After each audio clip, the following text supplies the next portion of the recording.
to a TVJ News follow-up now because there are reactions from residents of Golden Valley in St. Thomas after news emerged that one of their own confessed to the murder of a female resident in the parish. The details in this report.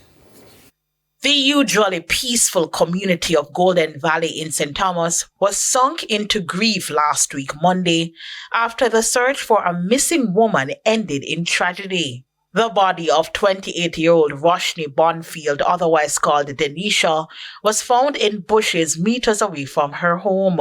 It's believed that she was raped before she was murdered. Days later, news that the police have formally charged a man in connection with the incident. With the assistance of residents of the community, we had identified a person of interest who was taken into custody on Wednesday the 29th.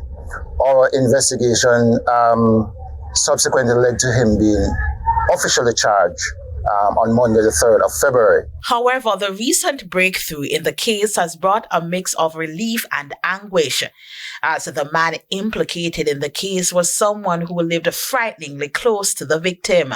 We are definitely rejoicing, to know that this culprit was right there in the same neighborhood all along.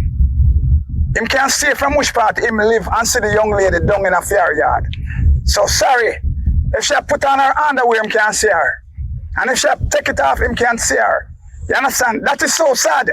And this man eventually becomes the killer, the murderer. To add to the horror, the accused was even involved in the search effort, blending seamlessly with those seeking answers. The man who police will have no one confess everything. All him in a crowd of people, brother. So they might look for the body what him kill and when you reach for the body, then the man pass the body come up deal fast like you know want it fine. I have one of the wickedest things this go on, I tell you the truth. For some, the truth is a bitter pill they cannot swallow. It's like you all have been traumatized. And it's like this not really, I understand it really, really hard.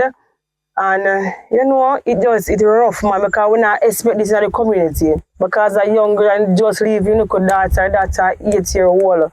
I can just imagine, even though she appears strong, I will round her everything.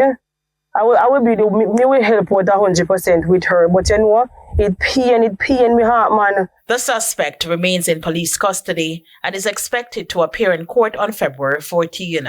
Rashida Walker for TVJ News.